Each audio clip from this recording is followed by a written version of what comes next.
My name is Blair Williams. I am here today on March 29th, 2023 with Don Dillon here at the Cumberland County Historical Society. We're in the basement today, so we should have some fun.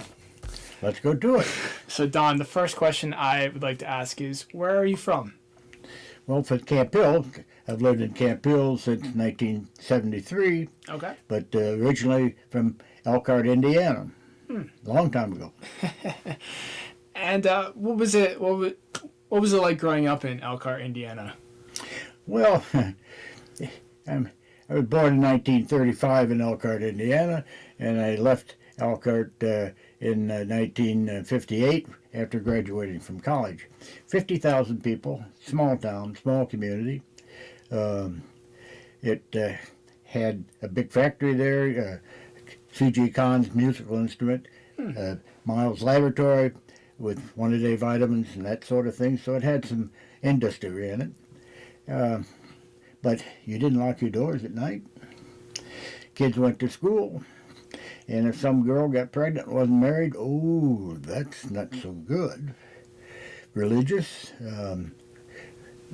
evenly religious, different denominations. Some rich people and some poor people. But I would say it was pretty typical Midwest town. It wasn't like from the Far East, or not the Eastern United States or the Western United States, two different areas. So it was a good town to come up in. And question I always like to ask is, what were your parents' names? My father's name was Oscar, and he was the foreman of two woodworking departments in the C.G. Kahn's band instrument place. My mother's name was Virginia, and they divorced when I was in grade school. Okay. And did you end up living with your grandparents, or? No, my father was not particularly the best person. My mother left him, and she didn't have any place to go, really, but so I was left with my father, and my father dropped me off at my grandmother's house during the day while he went to work, then picked me up at the end of the day, and then we'd go up into a rented cottage in Lower Michigan. Okay. It was, it taught me that there's a better family life elsewhere, that there's a better educational system elsewhere. Nobody in my family had gone to college or economically had been very well off. And I looked at some other people and saw how other kids and saw their families coming to sports, and where's mine? They didn't come. And it just gave me a goal to set for myself and to work for it. Well, I know you ended up with a long military career, but Yes. Was there a step before that? Did you go to college, or Yes. did you go right? Yeah. Okay. Went to Purdue University. I don't say that very loud in Pennsylvania. Well, I'm not from Pennsylvania, so. I graduated as aeronautical engineer. Wow. Some of the, in fact, my fraternity brother was Roger Chaffee. He was one of the astronauts that got blown up in space there. So it was a technical school, if it was. It's an agricultural school. It's a home ec school. I met my wife there. She was a home ec major, and it was a good school. Yeah. Not downgrading Penn State, you understand? You can downgrade Penn State all you want to me. Okay. So you graduated from Purdue University with the aeronautics degree. Did you immediately find yourself going into the military, or? Well, I took ROTC in school because you get some pay for that, so it helped pay for the education. And if you graduate from in ROTC, then you go into the military, go through the training as a second lieutenant. Fortunately, I graduated as a distinguished military student, which gave me some advantages later on in the Army. And I graduated in June, and we got married in February, and I went and reported for active duty in February. I lost all my freedom in February of 1958. Okay. But I started a wonderful life. Before we get too far off topic, Yeah. what was your wife's name? Carol K. Husted was her name. Okay. Her father was a county agent in Winchester, Indiana. So he's kind of on the staff of Purdue, but he was responsible for helping all the farmers in his county. Mm-hmm. Very respected family. And she had two sisters and a brother, and they did, well, one sister married a county judge. Well, he wasn't a judge when she married him. But anyway, and he also had association with the UN. Oh, wow. So anyway, there was a family that I was going to be competing with. And I did. So in February of '58, Yes. You entered Yes, active duty. So what was that experience like? Well, Because this would have been post Korea, is that right? yeah, well, But pre-Vietnam. yeah. No one in my family, in the Dillon family, had reached. Two of them had been in the military, drafted in the military for World War II. Mm-hmm. So I didn't really have any expectations of what to expect as I went in. And I figured I was going in for 2 years. After graduating from college, I had a couple of job offers, one from Boeing in Seattle and another one from a packaging firm that I was interested in. So I didn't have, I had 2 jobs waiting. Plus I did go to work for the National Bank of Detroit from the time I graduated until February, and I could go back to there as a branch manager. I didn't want to look forward to that. And so I got in the Army and went through a basic training course. And then I was shipped off we were married, of course, and that was a new experience also. What a way to start a life. Yeah. And I was sent to France, well, to Germany first, and my wife couldn't accompany me at the time because of housing availability. And I was in Germany for just a couple of months and got transferred to France, where the officer there had broken his leg skiing and they needed to replace him. And it was at a NATO air base, Châteauroux, small outfit. And that meant that I came into work in Germany, and the colonel called me in and said, "Don, how do you like French fries?" "Well, yeah, fine. Good. Next week you report to France." But at any rate, wife finally joined me. And from there on, we were 3 years in Europe as a honeymoon. Yeah. Pretty good. So I know in our previous conversations, you mentioned you were transferred to the New Cumberland Army Depot in '73. Yeah. So that would have been about 15 years after, I guess, you entered active service. Was that sort of the end of the line in your military service, or was there something else after that? No, that was the end of it. I had we, including my wife, Yep. had 2 tours in Europe, to include France, to include Germany, tour at Cape Canaveral during the astronaut program, tour in Albuquerque, New Mexico for the underground testing of nuclear testing at Las Vegas, outside of Las Vegas. Mm-hmm. The Army sent me back to Knoxville for my master's. I was at Fort Benning. I had a rifle company that was, we were locked and loaded, a speech, meaning that all the equipment was loaded on trucks. We were quarantined on the base, couldn't go home, just say goodbye to the wife, and that was during the missile crisis in Cuba. Okay, yeah. But Kennedy finally won, and they turned the Russian ships around, and I could go home. I was also involved in some race riots in Mississippi. But then In France, I was involved with the evacuation of Belgium refugees from the Belgian Congo at the time. They had a big race problem, and these poor folks were showing up in Châteauroux, France, because the military picked them up and brought them in, and they were in their white shorts in the middle of the night, cold. All they had was what they were carrying. The Army was providing sea rations to go back for supporting the people that were still there. So there were a lot of interesting things. Well, I should ask. So you signed up for 2 years. You obviously served more than 2 years. Yeah, 22. What made you stick around? Interesting question.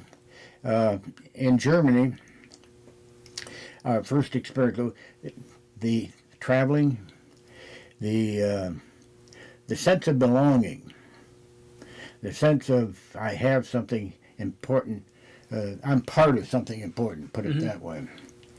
And the colonel called me in with a major, and they sat me down and said, Don, at that time, because of the way things worked, I was a reserve officer. But because I was a distinguished military student, I had the option of becoming a regular Army officer. And this colonel and the major talked me into it. And so I signed up for the regular Army. That then presented the career. Okay. And there were lots of opportunities to do, and it was entirely a different life than my family or that I had been invited in. And I just found it challenging. And to be an officer and to have command of people and to be responsible for some particular kind of actions or so was interesting. And the more I stayed in, of course, the more I liked it. And when I was transferred from New Cumberland, from Cape Canaveral to Fort Benning, I was then introduced to the infantry. I had my own rifle company. And I went to Ranger School and went to Airborne School so that I could stand up to anybody. Yeah. I was Transportation Corps, and if you're Transportation Corps in a combat arms, well, you're looked down upon. I mean, you're not a fighting soldier. You're just a truck driver. Well, I said, no, that's not what I am. So anyway, challenges, opportunities. Well, I don't know if this question is actually relevant, but one of the reasons why I have you in here today is to talk about your wood carving. And I'm wondering, and we have some here in the box. Let me just get one out. Yes. Did you pick that up during your tour in Europe, or? I was interested in wood from the beginning because my father had these two woodworking departments, and they made the cases for the instruments. So I was introduced to some lumber yards and stuff. And then as time went on, though, I didn't know anything about carving. I just putting things together. Mm-hmm. In Germany, my wife came home one day with what was called Springerle cookie mold, something like this. And I said, well, what is that? She said, well, that's to making cookies. You roll out the dough and you press the mold down in there, and you get a raised figure on there. And so she bought one or two, and some of her friends had too. And I said, well, I can do that. Now, in the meantime, in carving, there's carving in the round like a statue. There's relief carving. That's where the figure sticks out of out of the wood. And I'd done some of that. This is called intaglio carving, where the design is in the wood. It's a negative. You press it into the dough, and that makes it positive. Mm-hmm. And I said, I can do that.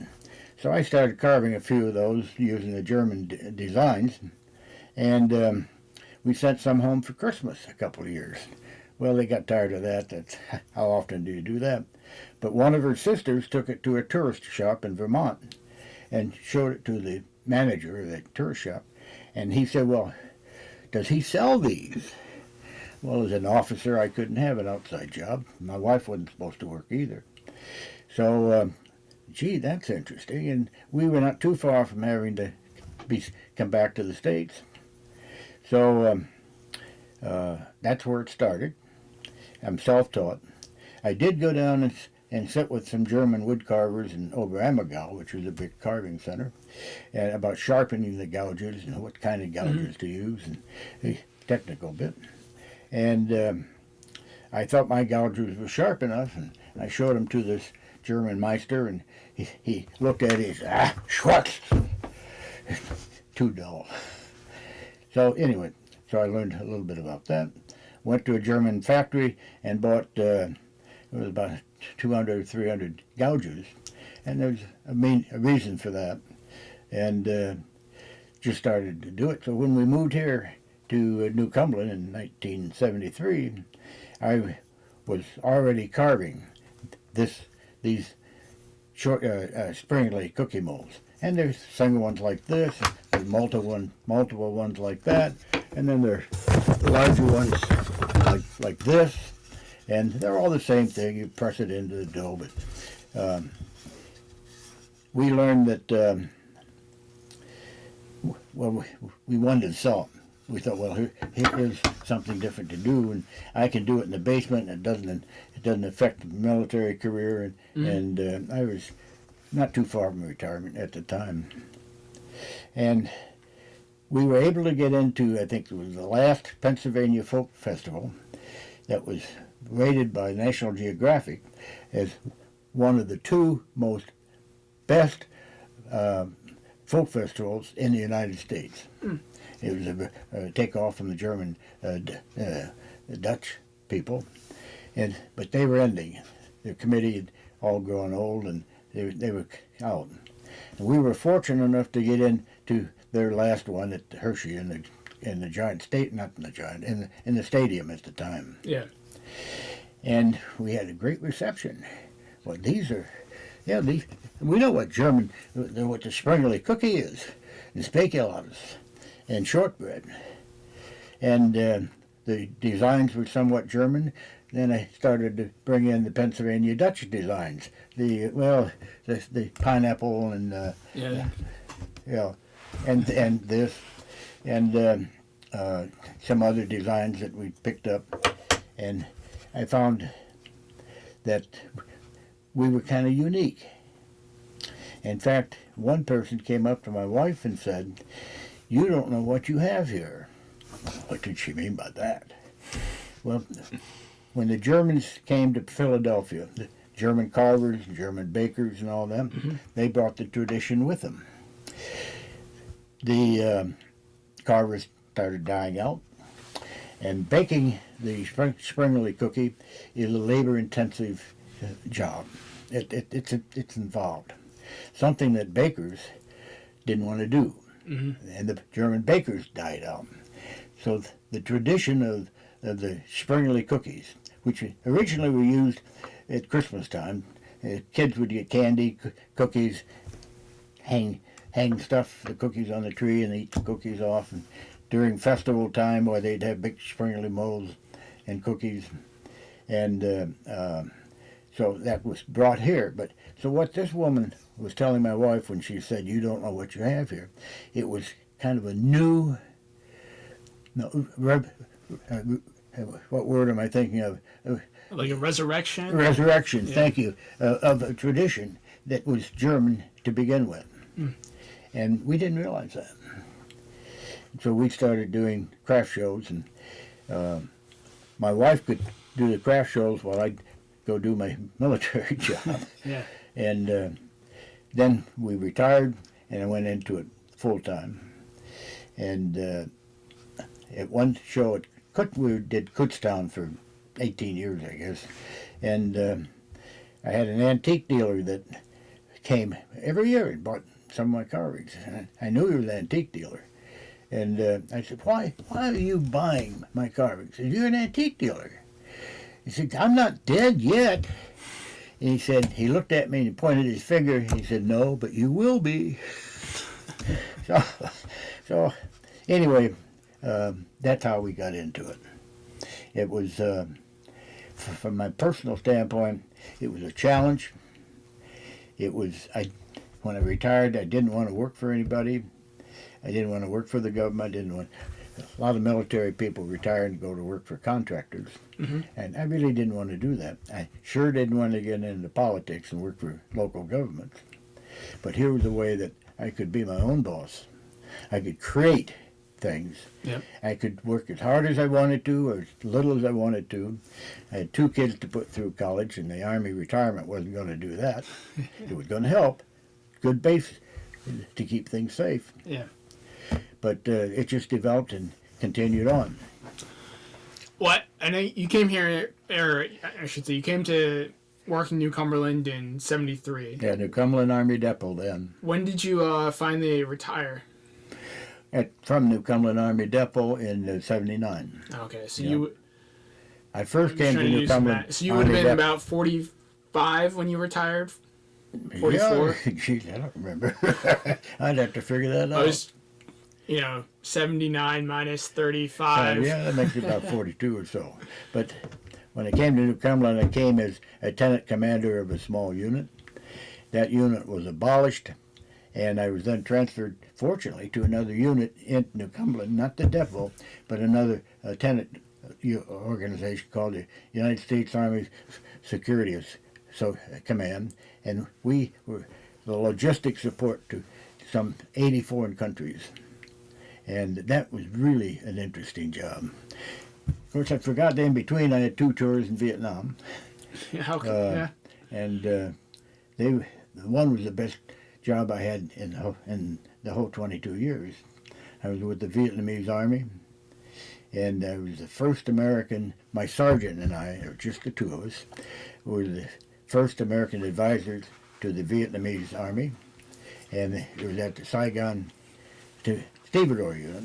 It was at the Saigon port. It was closed down, just a terrible mess. The supply line from unloading a ship to their depots was clogged up. And my sergeant and I really got into it. He worked with the enlisted people, I worked with the officers. And we got the supply line opened up, and it took a lot of our time and work. Fortunately, the Vietnamese Army apparently appreciated it because they gave my sergeant and I the Medal of Honor, which was the highest award they could give a foreign military person. Mm. And we earned it. Yeah. We earned it. But anyway, the second tour, I was with the U.S. Army in headquarters, and I was in this G4 section and in charge of port operations. What were the dates for these tours? Oh, in the 60s. Okay. In the 60s. That's a long time ago, too. Yeah. I was captain at the first tour, and I was advising a Vietnamese major who was the battalion commander. He didn't speak English. I didn't speak Vietnamese. I was a junior to a senior Oriental officer, which in the Orient, seniors do not take advice, or at least indicate they don't take advice from juniors. So we had a language problem. Fortunately, we had a Vietnamese officer that spoke English, and I could talk through him to the commander, but I never knew what he was saying. I never knew what he was translating. Yep. And I thought the Army made a terrible mistake of not at least giving us some language education. But at that time, they were taking whomever they could get. Mm. And I was Ranger Airborne, so I was destined to go out to some combat area. But fortunately, the 2 generals were arguing, and one said he goes there, another one said, no, we need him at the Saigon port.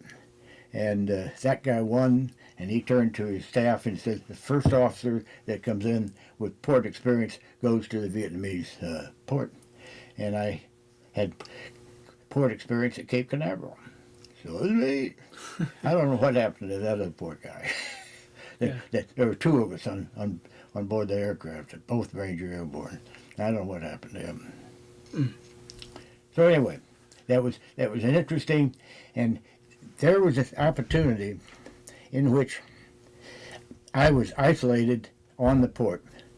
I worked for an Air Force colonel, called MacV Command, but they gave it to me, and they didn't bother me, and I didn't have to report. I didn't have paperwork I had to do. It was just a sergeant and I had manual work to do and working with the Vietnamese and the language and all that kind of stuff.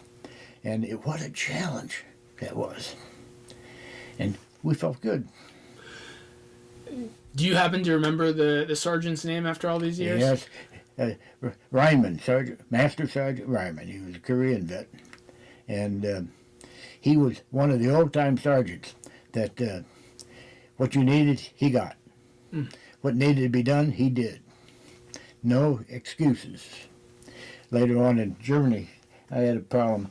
I was in charge of a bunch of depots, and depot commander had a big truck, 2.5-ton truck. It was downloaded. It was down because it needed an engine, and so he wanted a new truck. I said, why don't you fix what you got? Oh, we're trying. Well, let me talk to, the sergeant's there. Yeah, I got the requisition in. So I checked a little. Yeah, I got the requisition in. He had his rear end covered. You see, he had done what he was supposed to do. He submitted the requisition.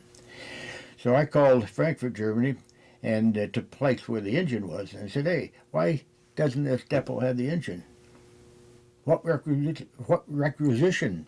They didn't have any information on it. All the guy had to do was get in the sergeant, get in his truck, have somebody drive him down there, pick up the engine, and bring it back. He didn't need a new truck. But the difference being, my sergeant was to do it.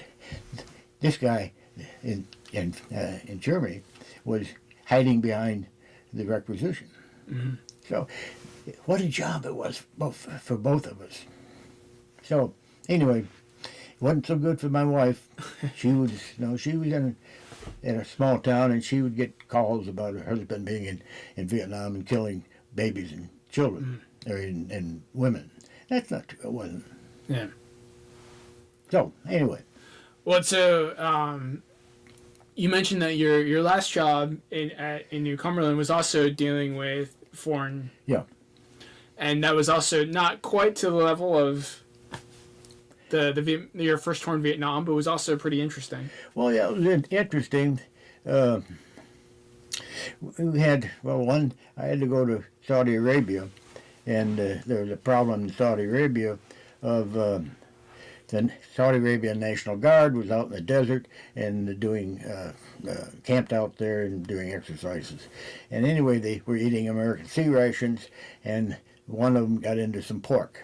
And pork was not something that the Muslim people wanted. So we contaminated him. He wasn't going to get his whatever he was hoping to get. So I had to go to Saudi to, and then I was met there and driven out into the desert where this was. We got new sea rations for them, and they were guaranteed not to have any pork. So that was one interesting. And another interesting, a new American ambassador to Portugal was presenting his credentials to the president of Portugal, or whatever he's called. And this is a thing that happens in the State Department a lot. The country guys, he's got a list of things that he wants to do, and the new ambassador has things, and they try to work it out. And that requisition came back through the State Department to the Department of Army, Air Force, and from the Department of Army down to our organization, which was really headquartered in D.C. We were the operating policy, but we had a very short period of time to get the Army stuff to Saudi Arabia through the Air Force. Or Portugal? Portugal, thank you, to get it to Portugal. And I was a lieutenant colonel at the time, so I got a hold of the lieutenant colonel Air Force guy that was responsible for receiving the trucks, and I circumvented the regulations that were supposed to be done. I followed up with it, but I got the stuff there. I beat the Army, beat the Air Force, and our stuff was the first one there to go aboard the C-58. So anyway, challenges, fun. That was it. We were also talking sort of before we started recording about, I think you said you got into hot air balloons at some point. Was that connected with your Army Ranger experience, or? In a way, yes, because I used a parachute. And in parachuting, there's 2 moments of terror separated by a minute of bliss. When you jump out of the aircraft, I hope this thing works. Yeah. Yeah. And then when you land, I hope I do it right and don't bust anything up. I was going to say, I think one of them, for me, might be actually pulling the parachute. Well, no, in military jumping, it's all static line. Oh, okay. I did do one free civilian jump, but so you jump out and everything's right. But we got home. Well, one time we were home, and there was this hot air ballooning thing, and I said, I want to rent 2 of those. My mother was visiting us from Indiana, and so I got 2 balloons, and by that time we had 2 kids, and so we kind of separated up, and some in one basket, and another in another basket. And my gosh almighty, what an experience that was. Instead of the moment of terror, jumping out, no, you just lift off. Instead of a moment of bliss, you're coming down, you got an hour just floating with the clouds. And then when you land, well, that could be difficult, but it wasn't. And I thought, this is wonderful. So I said to myself, I asked the pilot, how does a guy get into this? And he told me what needed to be done, and I did it. And what an experience that is. And I'm kind of happy to say I've left a lot of people with a lot of happy memories. Now they'll see me on the street someplace or hear my name, say, "You're that guy with the balloon. You're the balloon man." And "Oh, you took me up," and yak. And their kids, some of their kids were up, so there's something left behind there that I've left a lot of people with pleasant memories. Of course, they'll all be passed on with time, and the only thing that'll be left were these. Yeah. I know. So where I'm from, up in New England, I can't remember if it's Vermont or New Hampshire, but they would always have a very large hot air balloon festival. Mm-hmm. Did you ever take part in any of those? Not necessarily the one up in New England, but... No, I was what's called the Balloon Meister for the Hershey Balloon Festival. Okay. And we'd draw 250,000 people over the weekend. And of course we had 50 balloons. And of interest, Albuquerque, of course, is known as the Mecca of ballooning. But we were voted, the Hershey Balloon Festival was voted the best balloon festival in the United States for 2 years in a row. Wow. So I beat out Albuquerque that had 1,000 balloons. I only would do 50, and people wanted to participate in that. Pilots, I mean. Yeah. But I had to be careful that the pilots that I chose. Safety. Mm-hmm. Now, I'm trying to think of how to phrase the question, but essentially, obviously you're an artist. Was there an art depicting the sort of design of your balloon, or? Oh, of the balloon? Yeah. As a matter of fact, my wife designed it. The balloons, the function is basically the same. I mean, what kind of colors you put into the envelope, you can identify that. You don't want to do a special shape balloon, like the Peanut Man. I mean, now you're getting into big stuff, and or the Energizer Bunny. That's a different world. But no, we could put the colors in, and the more, if you put a lot of detail into the thing, that starts to add up the cost. Yep. But the balloon is made up of a lot of panels of nylon that come in different colors, and you just manage it the way you want. That's something that you get manufactured, or were you involved a lot in the actual building process? There are only a couple of, well, there were only 3 manufacturers at the time, U.S., one in England, and they moved here, so I guess 4. No, you go to the factory and you sit down with one of the pilots or salesperson, Sure. and you say this. They show you these are our standard ones. Which one do you want? What kind of color you want? And then you give them your money, and you walk away. And at some time, they give you a FAA qualified, approved aircraft. And from that point on, you are an FAA balloon pilot, lighter than air balloon pilot, or fixed wing or helicopter. But for balloons, you're lighter than air, and you have to conform to all the FAA requirements. Mm-hmm. The balloon has to be inspected every year, and you have, if you have any damage, it has to be repaired by an authorized repair person. Very, very regulated. Very regulated. I can imagine.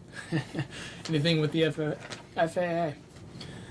When were you involved with the Hershey Air Balloon Festival? 85, low 80s. Okay. They when they decided to build the giant stadium, that took the launch field, and that was kind of the end of it. Were you still piloting your balloon at that point? Oh yeah.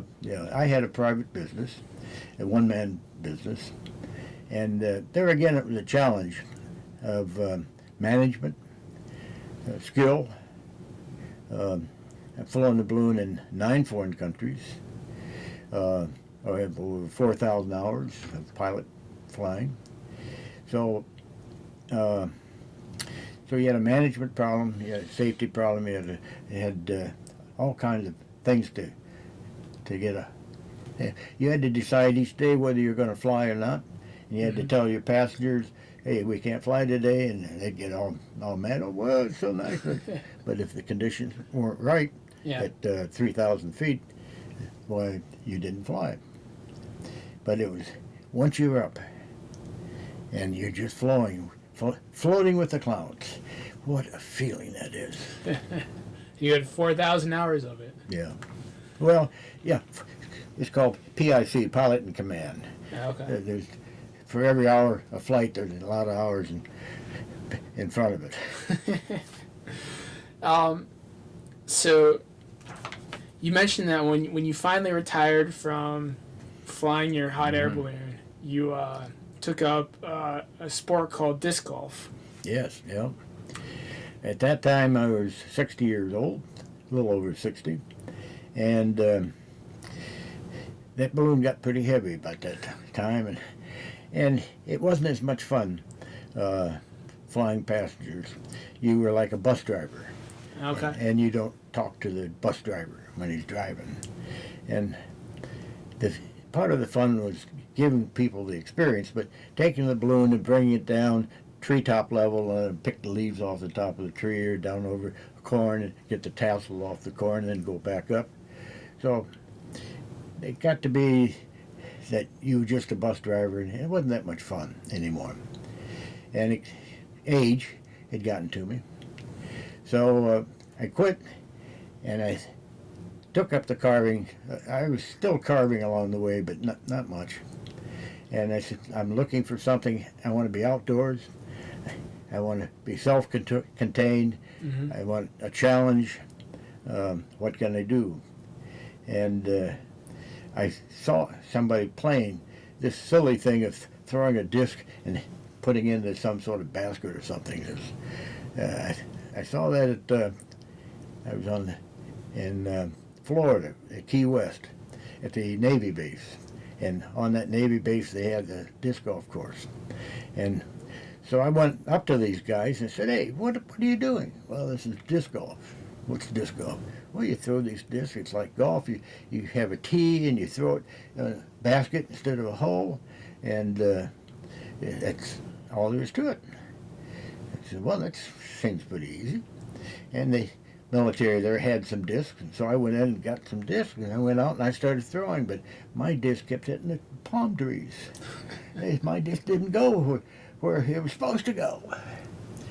So they told me about the national organization, PDJ, and so when I got home, I started asking around, and I found a couple of people that became my mentors. And this would be in Camp Hill, New Cumberland? Dover was one, Ken was Dover, and Bill was in Lancaster, and they kind of took me aside and said, "Well, this is what you can do. Here's what the discs are." And Ken Lemkill was really my mentor, because there's more to it than just a disc, what weight disc and what kind of disc. And I was going to say, because there are different sizes too, right? No, they're all 8 inches in diameter. Oh, okay. But there are different weights. A disc golf disc, as opposed to frisbee. A disc golf disc is made like a wing of an aircraft, in that if it's spun with enough speed, it has a vacuum, creates a vacuum on the top. That's what lifts an airplane up, is that vacuum. There ain't anybody down there holding it up. Yeah. So the faster you go, and the air flows over this wing, and it lifts you up. And the same thing with the disc. If you look at it, they're slightly curved. But the disc manufacturers can make them a little differently, that if you throw it properly, it'll spin to the right, it'll turn to the right, it'll turn to the left, or it'll go straight. And you have different weights for wind resistance. And for the heavier the disc, the less friction, the less interference it'll get. But it's heavier, you got to throw it more. Yeah. If it's a light disc, the wind will pick it up and blow it off course. So there's 80-some different discs. Oof. Not talking about color. Color has nothing to do with it, except I'm colorblind, so that had difference. A green disc laying in the leaves, I couldn't find them. Yeah. But at any rate, so there was a challenge. My goodness sakes, all this is involved. And so there's another challenge, and I went out. I was only playing there in Springerle State Park, and the only people I could play with was Ken, and he was a little younger than I, but not much. And the young guys we just didn't communicate. So I called the PDGA one time and said, "Hey, where can I play with my peers?" "We'll play out in the World Championship." "Well, come on. It's going to be in,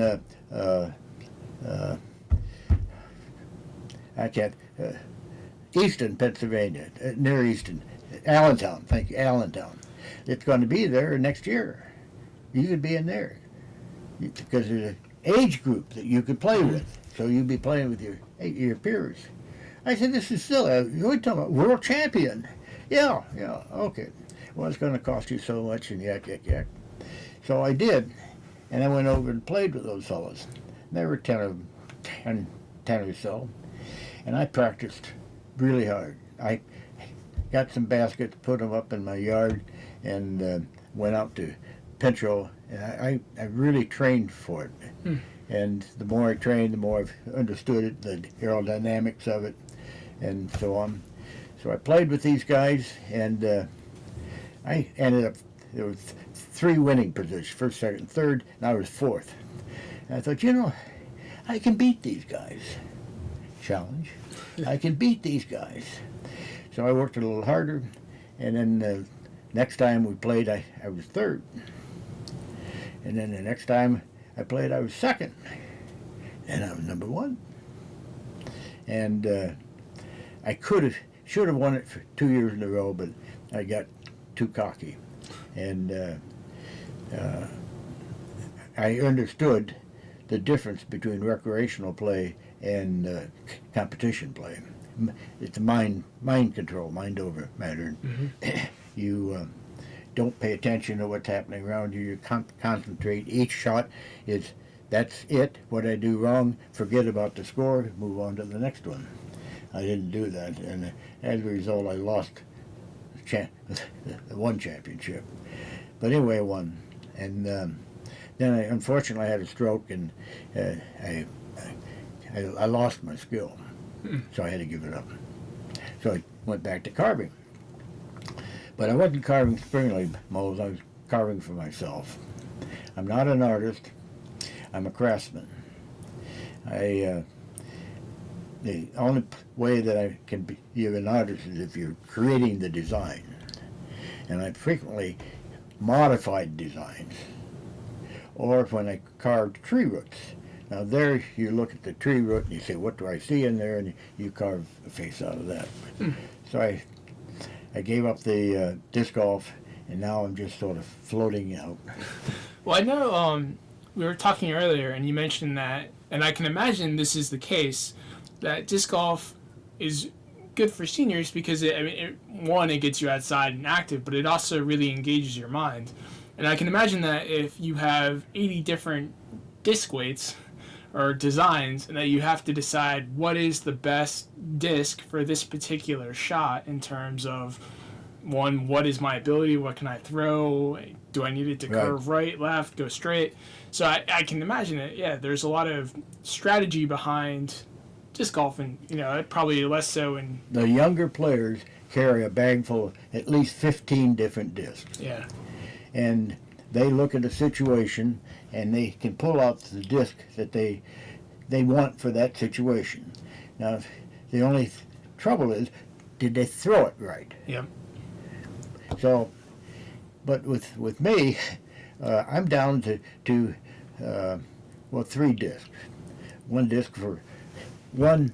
I can't use a heavy disc for throwing from the drive shot when you're on the tee, because I can't throw it far enough. I don't have enough strength to throw it far enough. So I need a light disc.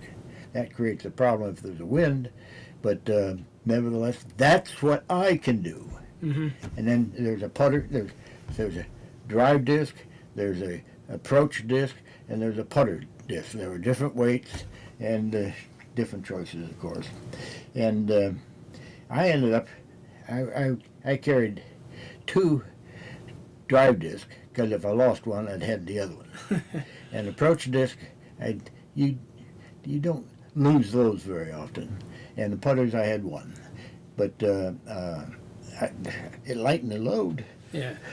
And you don't have golf carts on a disc golf course. You have woods and trees and narrow paths to go. Yep. And you have to go through trees that are maybe 5 feet apart, and you're 100 feet away.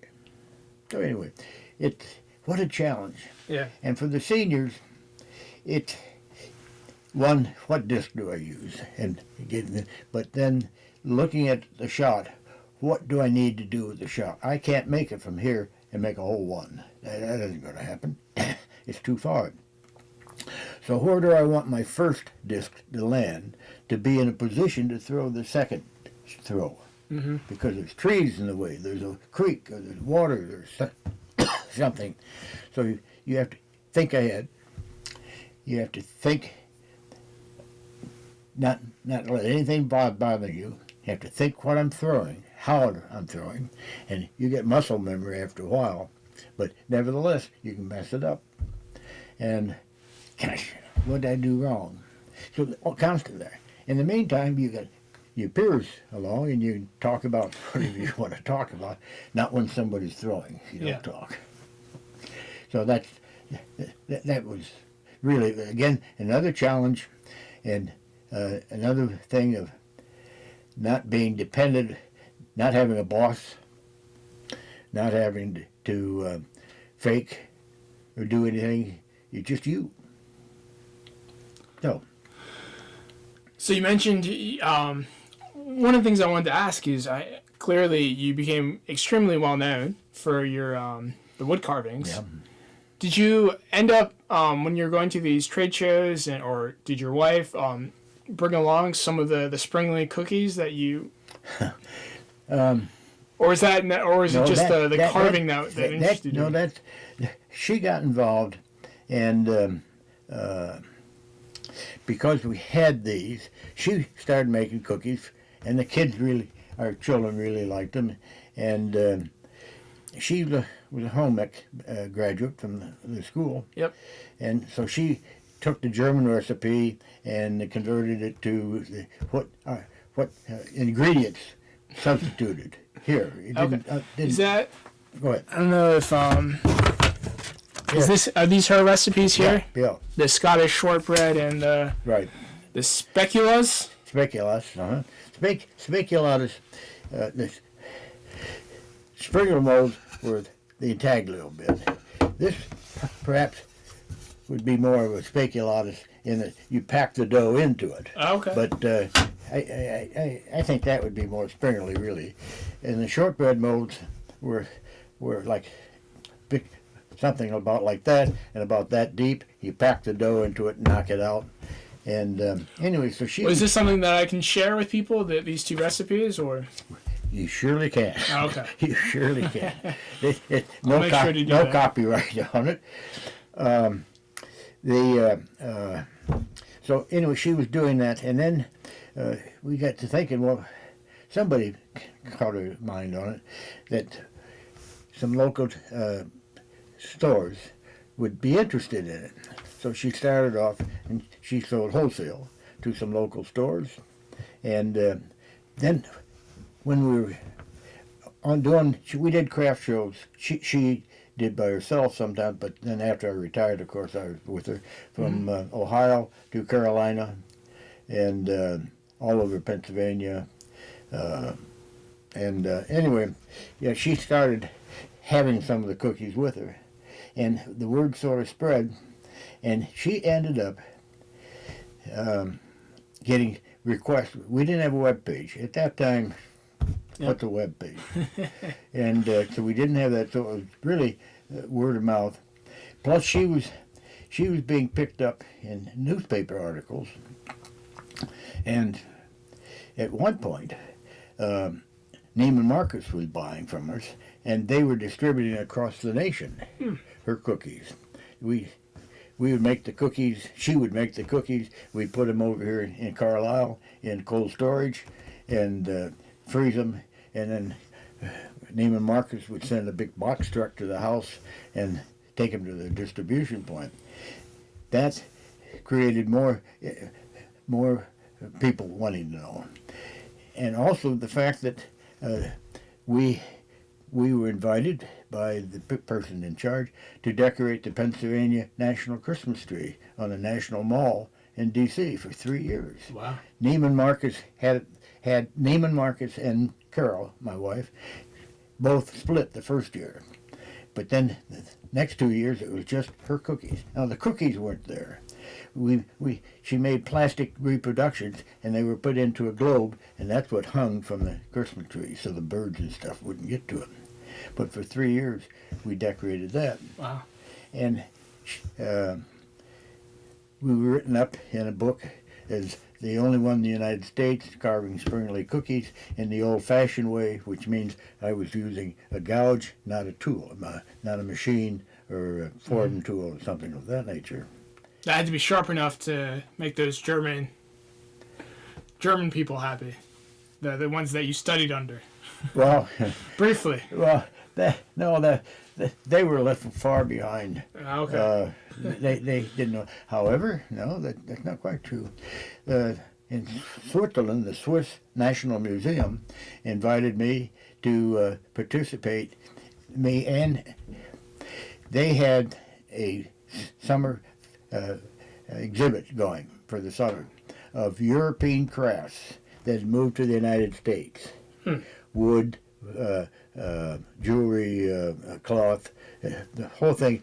But it had to be a European craft, and I was selected to represent wood.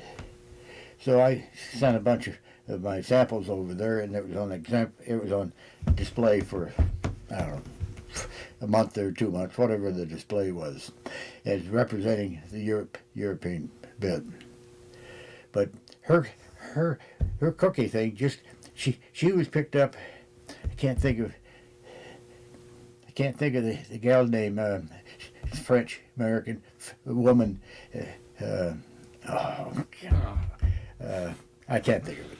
Anyway, nationally known, and she was picked up there, and she was in gourmet.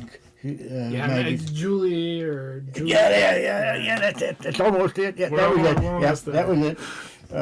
But people are going to be watching this and yelling at us. They so that came up. She was picked up in gourmet cuisine, several of the books, and it had articles on her cookies and the recipe, and they had pictures of her. I brought some of that to show you later if you're interested. Sure. And well, can it for this? Yeah.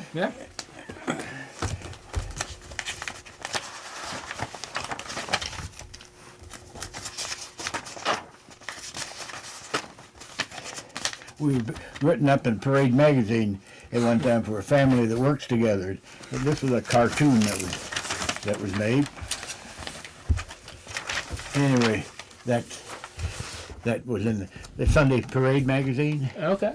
Yeah, let me see if yeah. Got it? No. But let's see.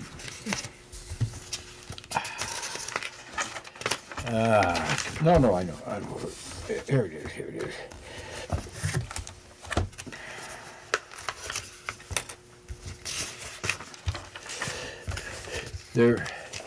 These were pictures of.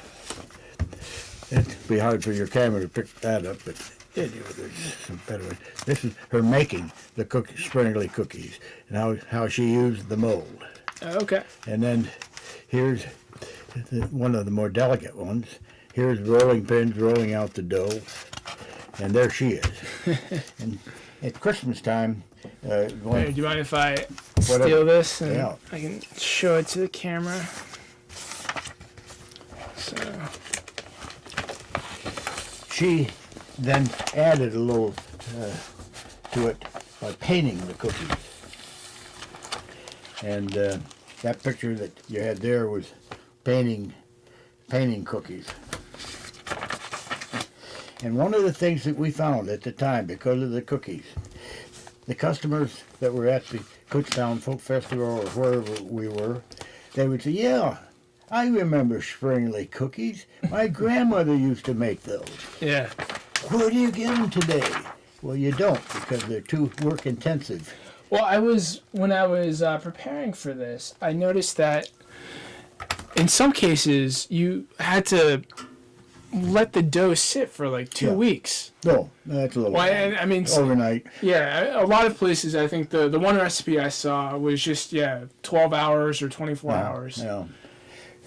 That sort of hardens the crust. Yeah. And they're a very hard cookie. They were a dunking cookie for coffee, or you hang them on the Christmas tree. But you. Or after you made them, you let them sit so that they got a little bit softer or something, maybe? No, they don't get softer. They get harder. Okay. Yeah, that's why they're dunking cookies. To dunk them on. And they were an anise cookie, but you could use other I've forgotten what Carol used as a substitute for anise. It says on the recipe, I'm sure. Nutmeg, cinnamon, silvered almonds. Okay. This was called Carol's Heirloom Cookie. Yeah, okay. Yeah, this has anise and lemon flavoring. And lemon, okay. But because people were saying, yes, I remember grandmother used to have them. And that then developed interest. And she was, Christmas time, of course, she was making a lot and selling. But we didn't go into a big business with that. It was just small. And because they couldn't get them anyplace else at the time. So that did a couple of things. The kids were gone; they were in college and graduated and all.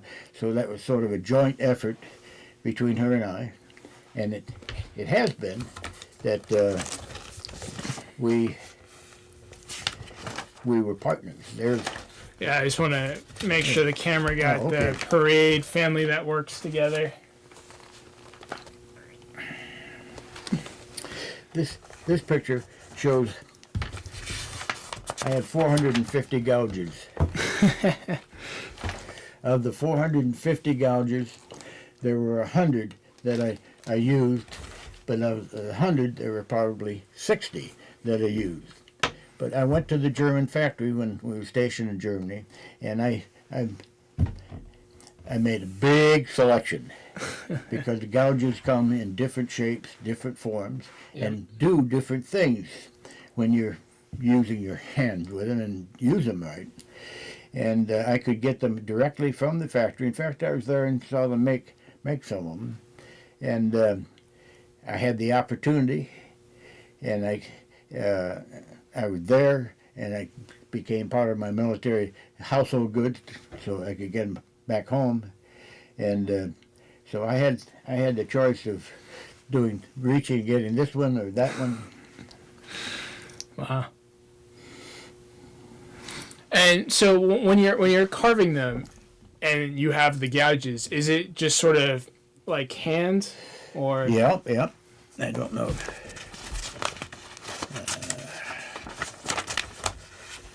I don't know. Let me take it. I'll do it here. It's not like this. Mm-hmm. However, on the bigger carvings, I have some that were pretty big. On carving in relief, not intaglio. Yeah. You pound it and get rid of the bad wood. But for these, in college, I learned time and motion from an engineering study. Time and motion. The gouges were up here. Yep. So I would make, when we were doing these, I'd make 4 of them at a time. And we had a printing process. Started off, we had hand copying, and that didn't work. But then we had a printing process, and we could put 4 of these on 1 block of wood. So that then I would reach up here, and I'd get this gouge for the beginning thing. And 1, 2, 3, 4. Return, pick up another gouge. Each one of these are timed. I mean, in time and motion, how you determine efficiency is you look at a process, then you measure, reach, grasp, hold, return, work. And if you simplify that, you cut down your time. Time is money. Yeah. So we'd have 4 of these, and I'd do each one and then put the gouge back and get another gouge. That way I could produce. I'd work from 9 in the morning to 11 at night, about six days a week or so, because we had good demand. As time went on, though, the antique molds some were simple like this, but others were very intricate. The carver had to take a lot of time with it. In that case, you don't get money out of it. What they did was the baker was not always the carver. He'd go to Fritz over here, who's the carver, and he'd carve something really intricate during the summertime. And then the baker, Hans, he could take that mold and he could make 1,000 cookies. Yeah. And he was known for the intricacies of his cookies. Well, they came from the carver. But in my case, there wasn't anybody going to make 1,000 copies. I had to make something that could be made quickly and usable, or could be hung up, like here in the back. All the carvings are either stamped with my name, or the first ones were written. I physically signed. But I had to do something that could be made quickly, was functional, and couldn't compete with them. Well, as time went on, somebody else got this bright idea that they could make copies of the antique carvings into a plastic, it's a resin material, it's like plastic, sort, and they could make 1,000 copies, and they could sell them cheap. So I couldn't compete with that, because here's a more intricately functional piece, antique piece, but I couldn't compete with the intricacies of it. Mm-hmm. But mine were hand carved. Theirs were molded. Yeah. Anyway, that's the story. No. So we had to quit, just quit. That's when I got into the ballooning, because we were just run out. So be it. Life goes on.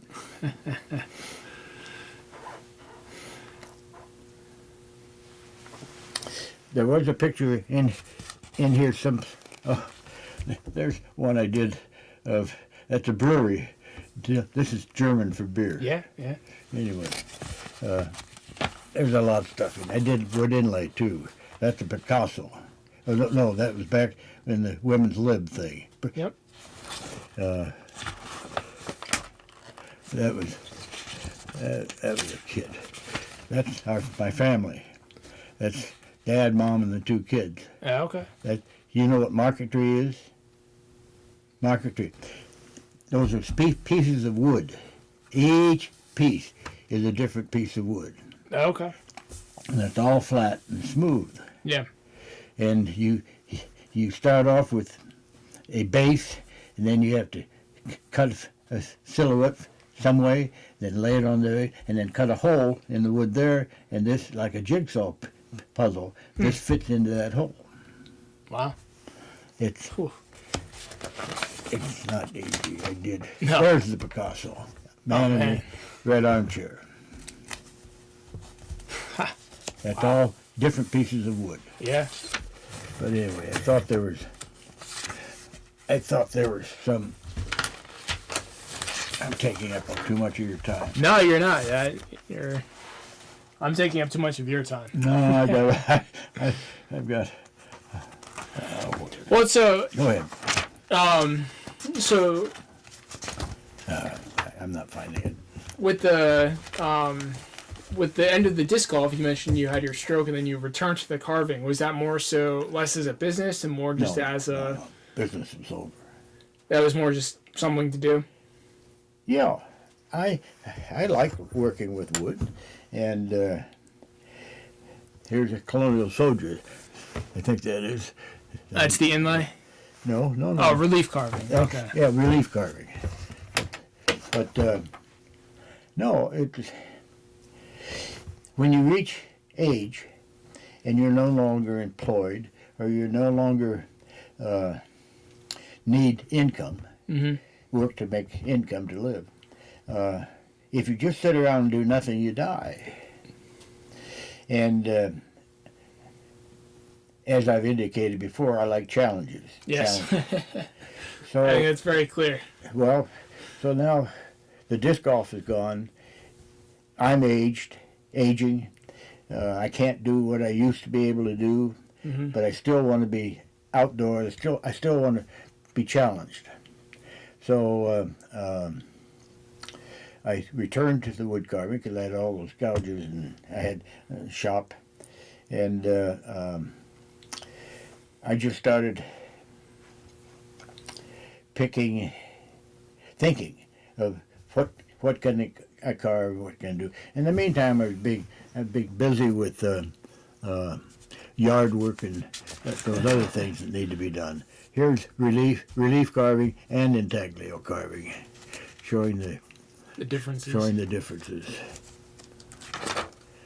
And this is called a mangle board, and it's a long piece of wood. Well, it's two pieces of wood. There's a handle, and there's a long piece, and it's a Norwegian system. When a fellow was dating a girl, he could show her his love, how much he loved her. The girl, of course, could say, well, he loves me a lot, by the intricacies of carving a mangle board. What does a mangle board do? Well, that handle, a long bit, and along with that goes a dowel, and that's for ironing linens. Ironing linens. Yep. So that could go in a whole chest, I guess. I wonder if we've got the time here.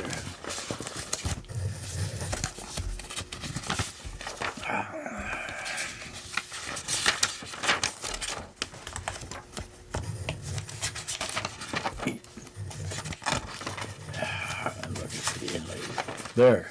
That's my impression of Vietnam. That's probably the only art piece that we could say, other than what I did with tree roots, and there's some of those, but that was my I impression. just want to show this here to show all the various carvings that you...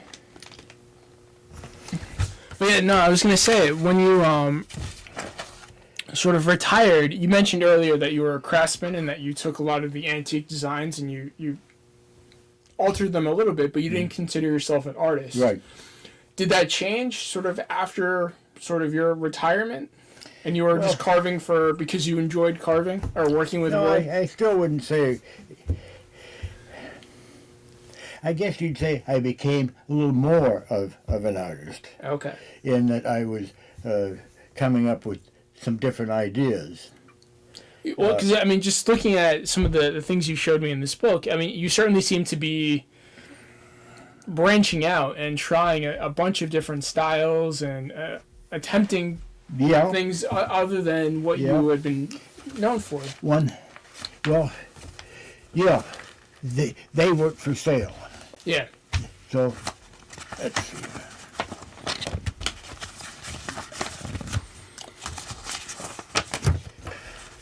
Tree roots, plates. No.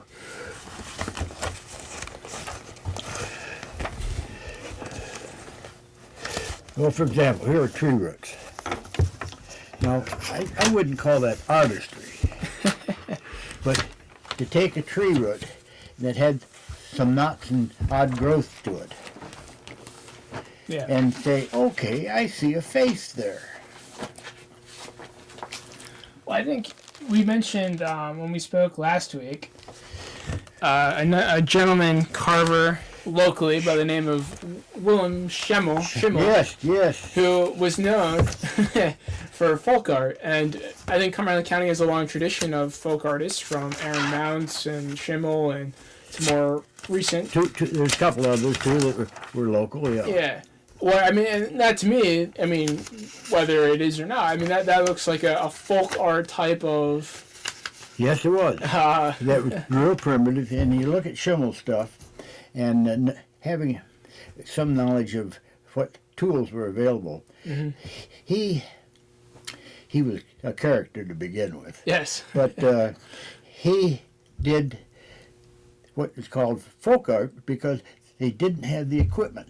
Yep. And they used milk paint for coloring. And what he did was pretty interesting. Of course, he had to do it to live. But what I'm doing is kind of what he did, but in the modern world. Yeah. Now, those are called gnomes, and they're about yay tall. And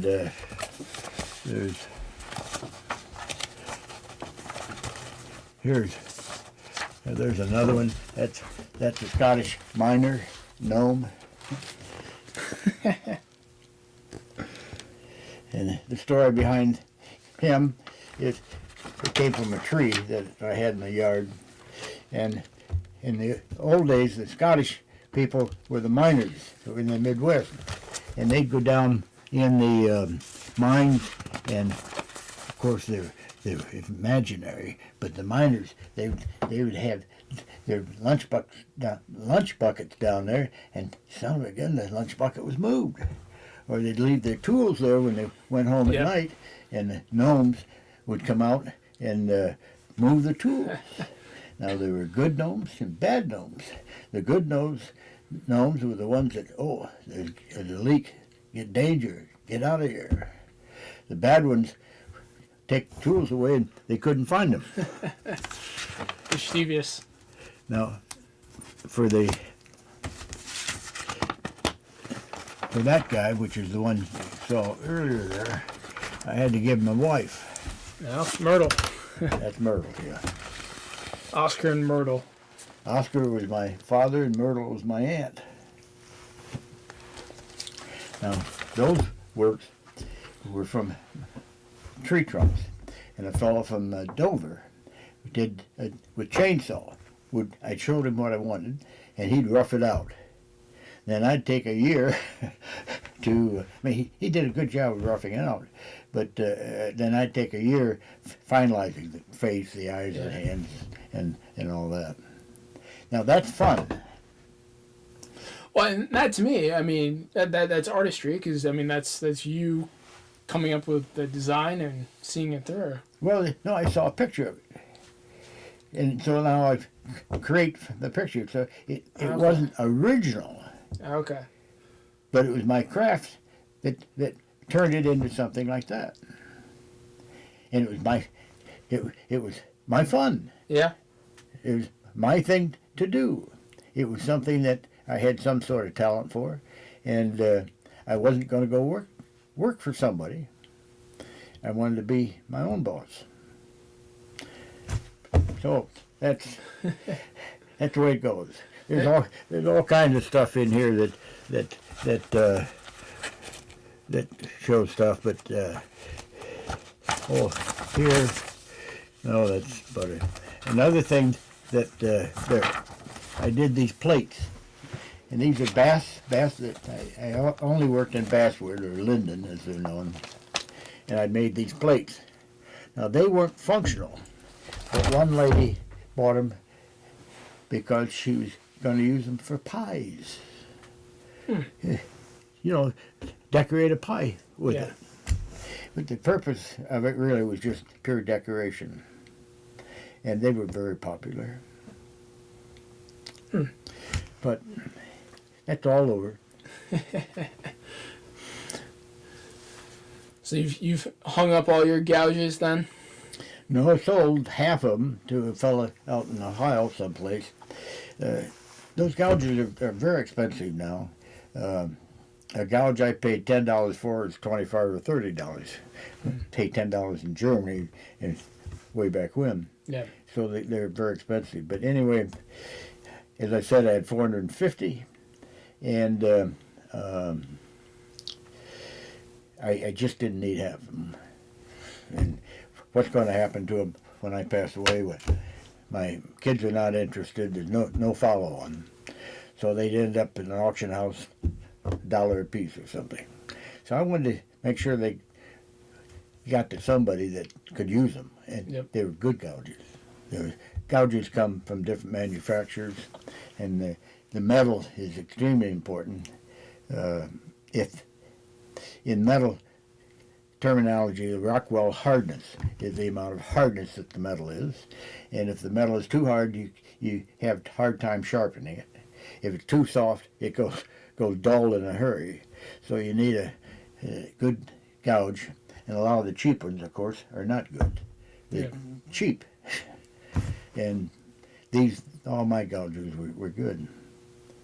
When I was in Vietnam with the Vietnamese, one of the officers had a friend. I don't think it was a family member. Had a friend who was a wood carver and had passed away, and they gave me his gouges.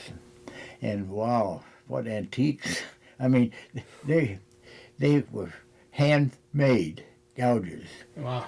And I'm sure Schimmel, I don't know where he got his gouge. He didn't go to a local hardware store and buy carpenter gouges. So I don't know how he did it. I suspect he just used a knife, and but I don't know. Or whatever was lying around on the farm that he was currently staying at. You know, he had to have his own piece of equipment, but it had to be.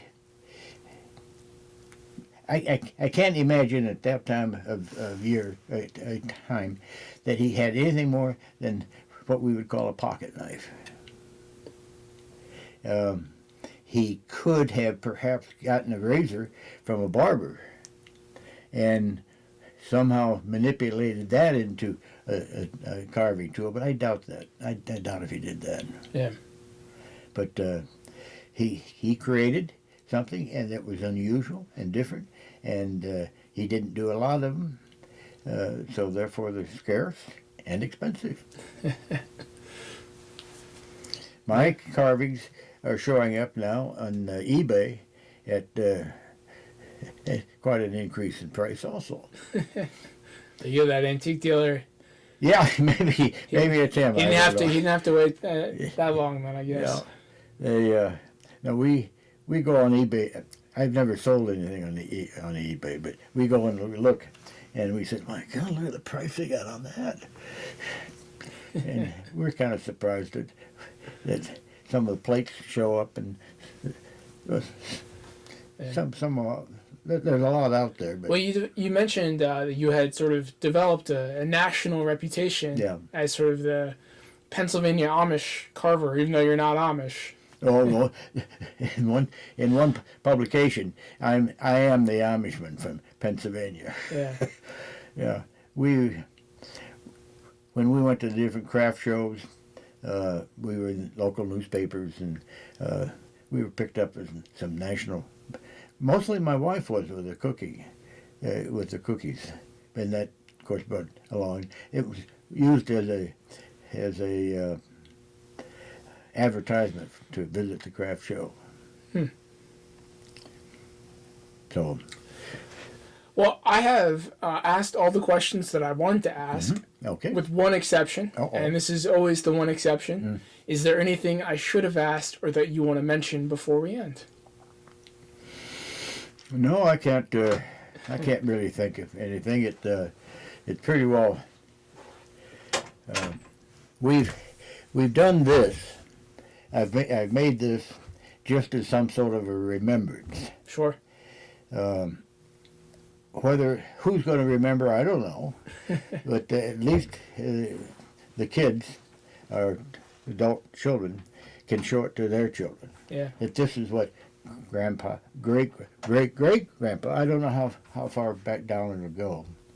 But it's some way of retaining for posterity the work. I think probably I was I should say am, an unusual person. Yeah. When you take a look at where I came from, and then the education that I had, and then after all of that, the military career, the carving career, the ballooning career, the disc golf career, kind of, I think, unusual to go through that many different things, self-motivated. As opposed, well, I think that's probably what you needed to be yeah. to go through all those different things. I guess so. Now, why was I that way? I was that way because I saw what other families were doing. Mm-hmm. At one time, I caddied at the Elks, which in Elkhart was the place. That was what all the business guys. That's where the guys in the Cadillacs and Buicks and Packards. You don't know what a Packard is, probably. I believe my grandfather owned a Packard, and that was sort of his pride and joy. All right. Well, they would pull up, and we would carry their bags, their golf bags. And I thought, that's pretty good. Why isn't anybody in my family doing that? And I had a goal that my family life and my economic status was going to be different than what I had experienced. And I wasn't going to get a divorce, and my kids were going to have the opportunity to do things and show them the example. And I guess that was the challenge of my life. Mm. And this were independent areas. So that's it, I think. All right, well, Don, thank you so much for coming in today. And, well, you know what? Actually, I do have another question. Okay. So I had never heard, as I mentioned earlier, I grew up in New England, so I'm completely devoid of German traditions and everything else. So I had never heard of the Springerle cookies, but I am fascinated with them because I was doing a little bit of research, and I can't wait to try some. So what mold here would you recommend for me to try some traditional Springerle cookies? Well, you know, this would be a fairly simple one. Okay. This would be a little more difficult because you got so many different designs. This would be a little too big for what you want to do. There's probably some other ones that are this size. So that size, which is about, what, 3 by 2? 2 by 3, yeah. And the design is pretty simple. When you roll the dough out, you have to flour the dough so that it acts as a release from when you press this in to the dough. Okay. So you don't want the dough to stick and then when you tear it apart when you bring it up. So putting the dough in. Now, one of your associates, Kim, is familiar with Springerle cookies. Okay. And she'd ought to be, I think her mother used to make them or something. She ought to be a good source of information for you. All right. And do you like licorice? A little bit, yeah. Well, anise seed. I'll substitute the lemon afterwards if I don't like it. Well, after you go through the intensive labor that's involved with it, one try may be enough. Yeah. But if you really like the cookies, then are you married? I am married, yep. Well, then your wife, for Christmas time, could make a lot of Springerle cookies. All right. So. What? That is all I had. So Thank you so much, Don, for coming in and talking with me about your childhood in Elkhart and then eventually moving here to Cumberland County and the wood carving and the disc golf and the hot air balloons. It's quite the life. So Yes, it is. I had the opportunity to retire in Colorado, where I could be skiing and all. And some other guy had seniority, and he got that job. And we just stayed here because we like the Pennsylvania area. Yeah. We like the Pennsylvania people. And the location to D.C. and New York. And for traveling, we do a lot of international traveling. And we have just been very happy in Pennsylvania. So oddly enough, it seems like skiing both started your career and ended your career in the sense of you got that job in France because some officer broke his leg skiing. Yeah. And you got the job here in Carlisle or New Cumberland because some officer likes skiing. Yeah. No, I was skiing in college. Okay. And at Purdue. At Purdue. Well, no, not skiing at Purdue. You'd go up to Wisconsin or someplace. No, that skiing magnified itself by living in Europe and going to a lot of different skiing resorts. Sure. And I've skied different places here in the States too, but that was just sports. That's another challenge, by the way. Well, and skiing is definitely something that's hard to do the older you get, I've found. So. Yeah, I fell off of a ladder, shattered a heel, fractured an ankle, and I can't get in and out of a ski boot. Yeah. So I had to give that up. But I used to ski backwards. That was a stupid thing to do. Well, an impressive thing to do. Well, anyway, it was fun. All right. Well, again, thank you so much for coming in today and talking with me. I really appreciate it. Good. Thank you.